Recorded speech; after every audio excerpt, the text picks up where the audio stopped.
Hi, I'm Stephen Silver, and my first novel, After Hastings, was published last month by Ring of Fire Press. It deals with the Norman conquest of Anglo-Saxon England, and I'm going to start reading the first chapter to you. 1066. Then came William, Earl of Normandy, into Pevensey on Michaelmas Eve, and as soon as they were prepared, they built a stronghold at the town of Hastings. This was made known to King Harold. He gathered a great army and came against them at an ancient apple tree. William came upon them unawares before they had gathered. The king nevertheless fought very hard with those men who would stay with him, and there were many killed on both sides. The king put the invaders to rout, slaying many thousands of Franks. Earl William's Bretons turned against their master and helped the king when they saw the battle turn. Although Earl William escaped the field, he was sorely defeated, and many of his men lay now in 6 feet of English arable. The Anglo-Saxon Chronicle. Cold January winds whipped around the palace at Winchester, howling as they moved over and through holes and crevices in the massive structure. Inside, Harold relaxed in front of a blazing fire, listened to the otherworldly howls, and breathed a sigh of relief. He was finally putting his realm into order after the invasions of the previous year. Hardrada lay in a mass grave with Harold's traitorous brother Tostig and the dead of his army. William the Bastard sat at his capital, Rouen, too weakened after his defeat at Hastings to pose any sort of threat to England for many years to come. Harold had already replaced the earls who had been killed at Stamford and Senlac Field in Hastings with his own men. Following his reconciliation with his final continental enemy, Harold and England could look forward to a time of peace, which would be reminiscent of the reign of Canute in the early years of the century. A knock on the door interrupted Harold's thoughts. The king put his goblet of mead down on the table next to his chair and glanced at his friend Ethelwine. Ethelwine motioned for a slave to open the door and shifted his leg closer to the fire. He had suffered a leg wound at Hastings, and although it had healed properly, the cold weather tended to exacerbate his condition. The slave opened the door to reveal one of the palace pages. The young boy, it took Harold a few moments to come up with the name Eadwine, bowed quickly to the king and Ethelwine before entering the room when Harold nodded in his direction. The papal legate Hildebrand has arrived in Winchester and requests an audience with you at your earliest convenience. Already? Damn, he made good time from Dover. Harold scowled at Ethelwine before turning back to the messenger. Has His Holiness finally agreed to recognize my right to rule the English? Harold asked, perhaps a bit too sharply. The page showed no reaction to the king's surliness. By now, most of the king's entourage knew that Harold had no love for the Pope, who, 3 months after William was soundly defeated, still refused to drop his backing of the Frenchmen. I could not say. The legate merely sent a message saying he was here and requested an audience with you. Harold turned to Ethelwine, who had returned to his seat across the table. Do we wish to have the papal legate interrupt our evening of relaxation? I would imagine this Hildebrand would wish to rest himself after the long journey from Rome. I hardly want to have some foreigner yammering at me in Italian or Latin tonight. As Ethelwine finished speaking, the eerie howl of the wind dropped abruptly to punctuate his sentence with a sudden silence. Eadwine looked towards the room's windows and quickly crossed himself. Harold simply ignored the lack of wind and continued, filling the silence with his voice. Ethelwine, my friend, you have a good point. We've been relaxing here this evening. All Hildebrand is likely to do is take up some of our time to tell us that His Holiness has come to his senses and wishes to recognize my right to be king in the land which elected me, and which I defended from not 1, but 2 invasions. Since he will hardly be in an antagonistic mood, there's no reason we should hurry to see him. Harold turned to face the young page. Tell the legate that we hope he had a safe and swift journey, and we wish him a comfortable and relaxing stay in England. Extend my invitation to Hildebrand to attend my anniversary banquet tomorrow. He can help us revel and at the same time keep his priestly eye on us to make sure we don't overindulge ourselves and go against the precepts of the church. Harold's chuckle held just a touch of scorn. After you deliver this message to the legate, find my brother and have him join us. Eadwine quickly bowed his head to Harold and slipped out the door, carefully closing the stout portal behind him. As the iron latch fell into place, the slave lifted a pitcher to refill the king's now empty goblet. The 2 men sipped at their drinks in silence for a few minutes as the howl of the wind picked up once again. Finally, Harold stood up and walked to the window. The wind blew his long hair around his face as it created knots which Harold knew would be painful to force out. The cold air caused the king to shiver, but it was also invigorating, and Harold stood by the window for a few more minutes before walking over to the fireplace. Cold and hot formed a nice contrast, he thought, as he warmed his hands and arms. Turning his back to the fire, he faced Ethelwine. Hildebrand's face betraying only business. What do we know of this Hildebrand? He is a trusted counselor to Pope Alexander in some unclear way. Hildebrand was instrumental in Alexander's election. I also understand that he's reform-minded and views the Church in England and the Empire as being horribly corrupt. I've heard rumors that he disagreed with Alexander when the Pope sent the papal banners to William when the bastard wrote against us last October, although I'm not entirely convinced of that. At the mention of William's name, Harold felt his blood begin to rise. The Frenchman believed that two promises made to him, one by Edward and one by Harold, although under duress, constituted a rightful claim to the throne of England, despite the Witenagemot, the elective council declared in favor of Harold. William, however, had dropped his claim, something the Pope had so far refused to do. Harold calmed himself. With the Pope's acquiescence, the last of Harold's foreign enemies will have accepted his claim to the English throne.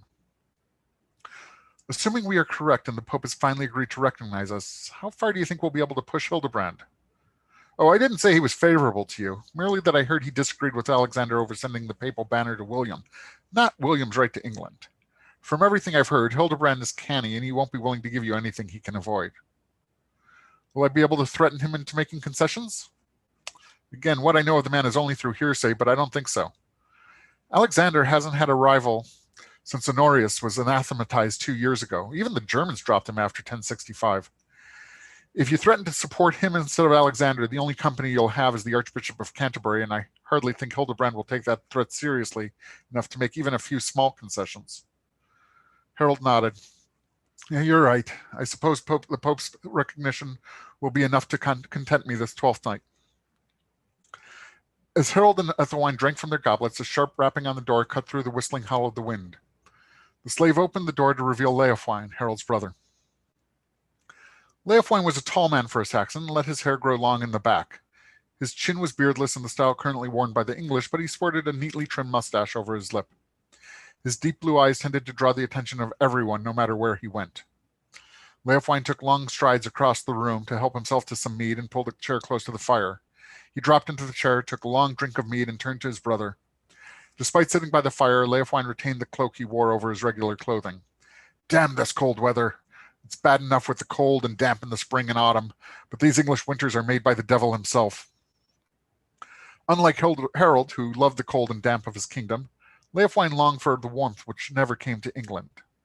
Already the two brothers had discussed the possibility of Leofwine making a pilgrimage to Jerusalem once Harold was secure on the throne, possibly even stopping by to visit the Pope in Italy as Harold's representative. Harold knew that Leofwine was already making plans to leave in late spring. Although Leofwine had little, if any, call for religion, Harold knew his brother saw the pilgrimage as a means of escaping England's harsh environment for the warmer, drier climate of the Holy Land.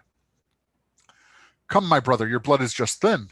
Although they hadn't been particularly close before Harold became king, they had learned to be friends in the aftermath of Hastings. At one time, they had only been 2 among 6 brothers.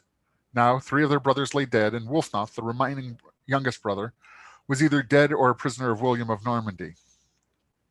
Their ability to joke together had not come easily, but now that they had found it, they both relished having a surviving and loyal brother.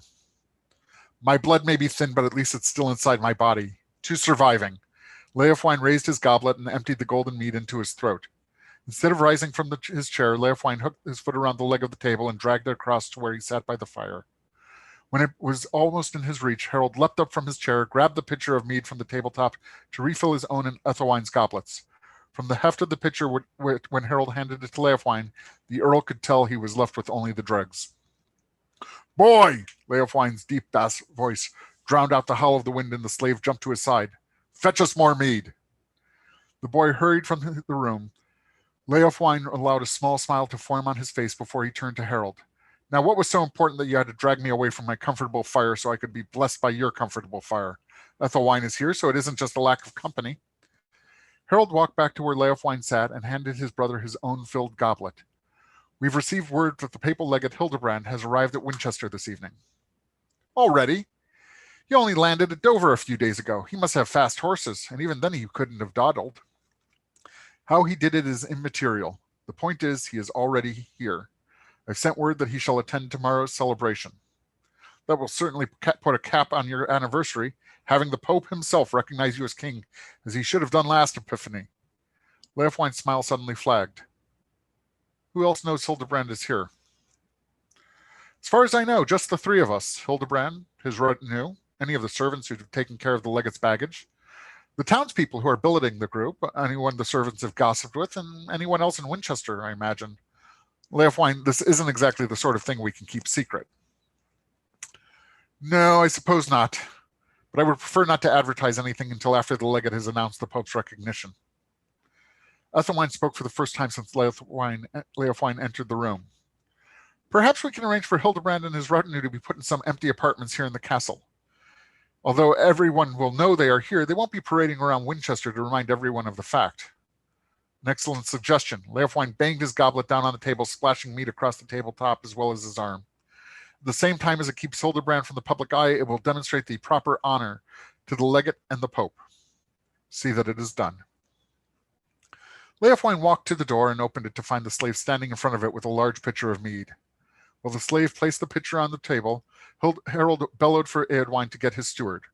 When the man arrived, Harold told him to find Hildebrand a place within the castle, and arranged to move the legate and his entourage into the keep immediately. Turning back to his brother and Ethelwine, Harold raised the pitcher in a toast. And now to finalize tomorrow's celebrations. That is the end of the first chapter of After Hastings. You can see a video of me reading the second chapter of After Hastings on the After Hastings website, and I am typing the URL for that into the Discord right now. You can also buy a copy of the book through NASFiC, and they will arrange to have a book plate sent to me so I can sign it to you, and you can get an autographed copy of the book. If you have any questions, now's the time to start asking them in the Discord.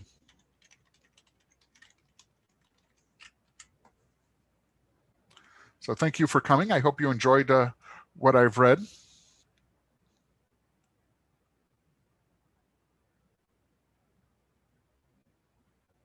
And not seeing any other any questions showing up. That's the reading. So thank you very much for coming. And I hope you have a great day.